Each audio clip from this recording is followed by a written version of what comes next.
What's going on, everybody? My name is Phen and welcome to my den. And I've been watching a lot of Moist Critical lately, and I'm realizing how often he complains about Nintendo as a gaming company. So I just did a quick dive into his past videos, just discussing what Nintendo has done wrong and how they screwed over their players and people who purchased their games, to see if Charlie really had something to complain about. Because I love Nintendo. I have a Samus tattoo on my arm for Smash Brothers, or Smash Bros might be my favorite game of all time. Outside of just watching Charlie's videos, even though that was a large portion of the research, I just wanted to give you a quick list that I have here.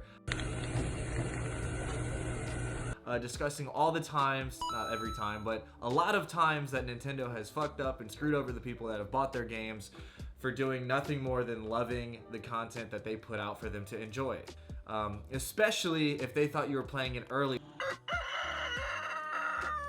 which is going to lead into the first point I wanted to make today, where they were striking Twitch streamers for playing video games a day early, according to them, and streaming it. So they thought they got the game illegally, and they were streaming, it was Hyrule Warriors, and they thought they were streaming the game when they didn't have the right to play it, when in reality, they were in Australia, and in their time zone, the game did come out. And it was just a little bit early for Nintendo, a few hours at most, when in reality, the streamers over in Australia had the full right to play the game completely without any issue. Just Nintendo can't comprehend the fact that time zones exist.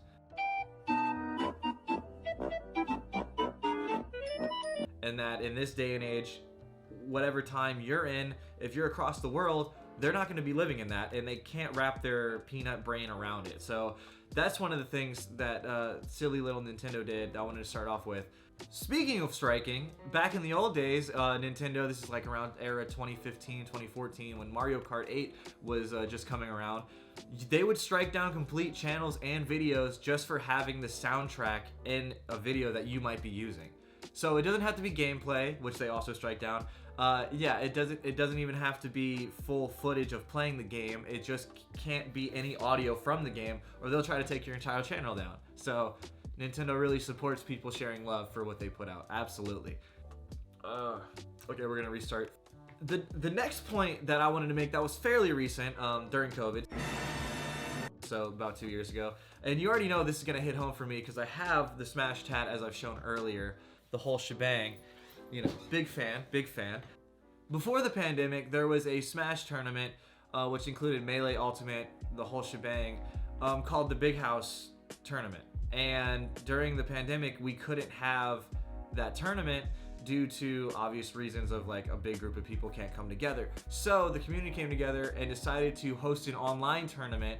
That way people wouldn't have to come face to face and game together, and you could still have the tournament, still have a good time, and everybody wins. Except for Nintendo, because in order to have an online tournament with Melee, which was featured at this tournament, you have to have a emulator or some kind of plug-in to allow for online gameplay. The game came out over 20 years ago, and there's no way to play online. So Nintendo was like, no. I started this company. You know how much I sacrificed? You can't have this tournament anymore because you're using an emulator and not our official game, and we don't want to support that. So they shut the whole thing down, essentially. There was no streaming rights, they didn't want to support it, and they were basically like, it sent them a cease and desist letter saying like, don't do this tournament or there will be illegal action on you, basically. FBI, open up!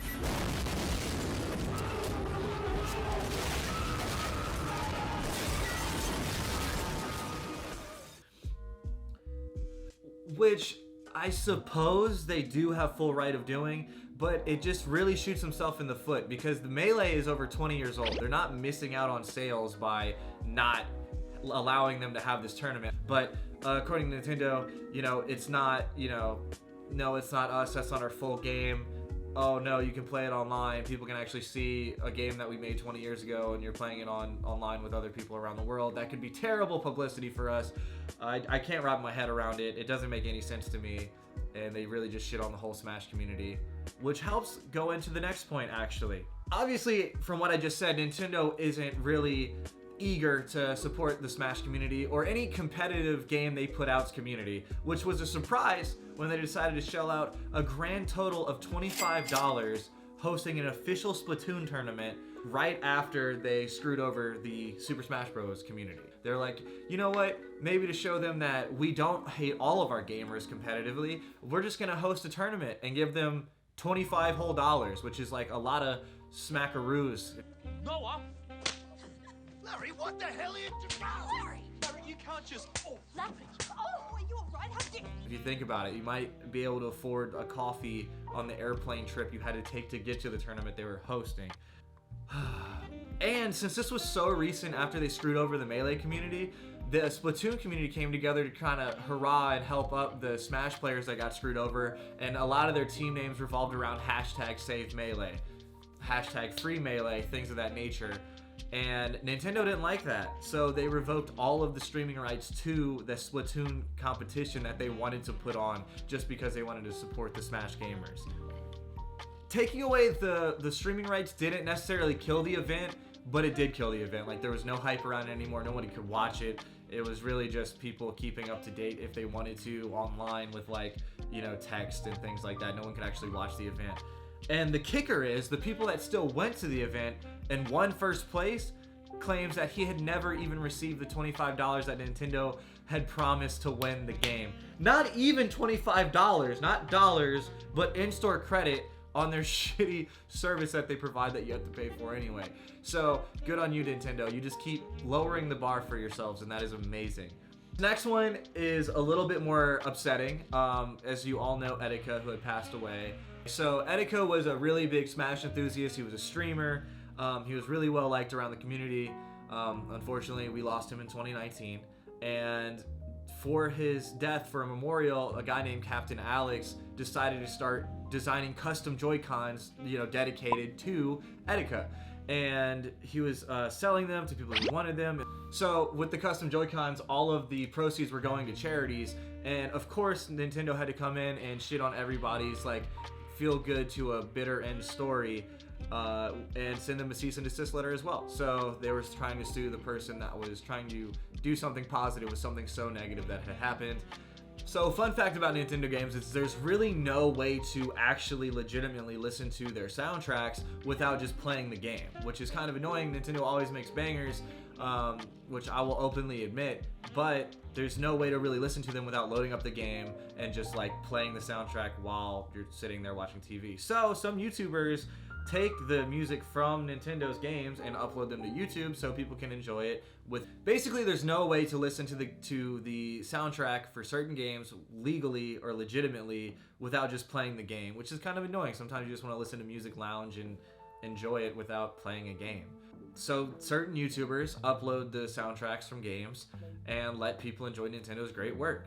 But as you might have guessed, they're not big fans of that, and this is completely within their right, but they start striking down all these channels that upload the music so people can't listen to them without having their game, which doesn't really make sense to many people because there's no legitimate way to listen to the tracks in the first place.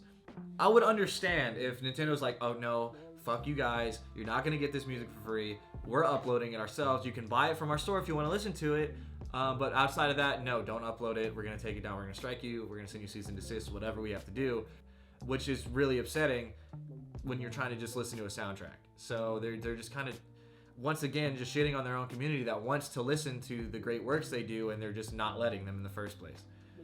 Speaking about taking away things that they don't even supply, so it doesn't make sense to try to take it down unless you're offering something better, which is a terrible way to transition into my next point, even though it does make sense.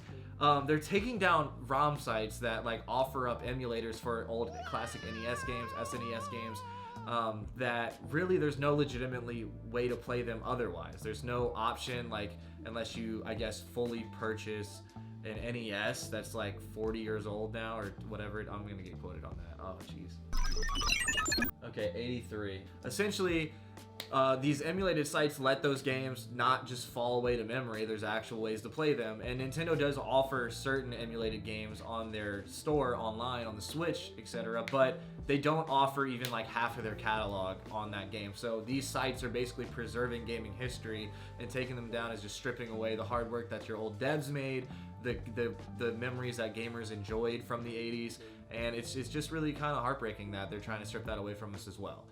I just wanted to tell you my thoughts on it and give people who might not know about the shitty things Nintendo has done kind of like a quick history, just recent history actually. Everything I listed was within the last 10 years, maybe even 8, you know, just very recent things that they've done to screw over their community, and they're not really doing anything to make changes for the better from what I can see. So anyways, I just wanted to tell you all about that. And my name is Phen. Once again, you're welcome to my den anytime. And if you're a fan of things Nintendo has done wrong, here's another video about how Nintendo has screwed up and made big mistakes in their process to try to maintain being a great video game company. So anyway, I'll see y'all next time.